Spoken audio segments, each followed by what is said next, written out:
Hi friends, welcome back to Mamata Raju channel. ఈరోజు recipe ఏమంటే curd rice. ఇన్ని రోజులు వీడియో చేయలేదు కొన్ని ప్రాబ్లమ్స్ వల్ల. ఇకపైన వీడియోస్ కంటిన్యూగా ఉంటుంది. కర్డ్ రైస్కి కావాల్సిన పదార్థాలు చూద్దాం. కర్డ్ హాఫ్ లీటర్, ఆనియన్, కరివేపాకు, ఎండుమిర్చి, కొత్తిమీర. రైస్ చేసి చల్లారనిచ్చుకోవాలి. ప్రాసెసింగ్ చూద్దాం. పెరిగేసి ఉప్పేసి కలిపేసి పెట్టేశాను. నెక్స్ట్ గ్యాస్ మీద బాండ్లీ పెట్టి కొద్దిగా ఆయిల్ పోస్తాం. ఆయిల్ హీట్ అయిన తర్వాత ఆవాలు కొద్దిగా,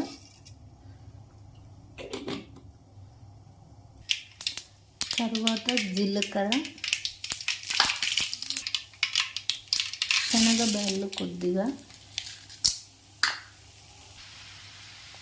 కరివేపాకు, ఎండుమిర్చి బాగా ఫ్రై చేసుకోవాలి ఫ్రెండ్స్.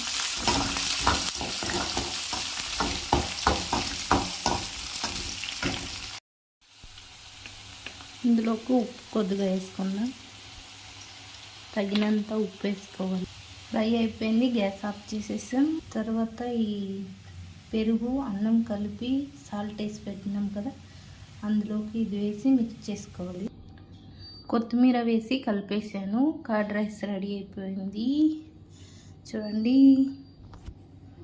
సమ్మర్ స్టార్ట్ అవుతుంది కదా ఫ్రెండ్స్. కర్డ్ రైస్ చాలా మంచిగా ఉంటుంది, చల్లదనం ఎక్కువ ఉంటుంది కర్డ్ రైస్లో. పైగా ప్రేరణకు ఈ రెసిపీ అంటే చాలా ఇష్టం. మీకు ఈ వీడియో నచ్చినట్లయితే లైక్ చేయండి, షేర్ చేయండి, సబ్స్క్రైబ్ చేసుకోండి ఫ్రెండ్స్. బాయ్ ఫ్రెండ్స్, నెక్స్ట్ రెసిపీలో చూస్తాం.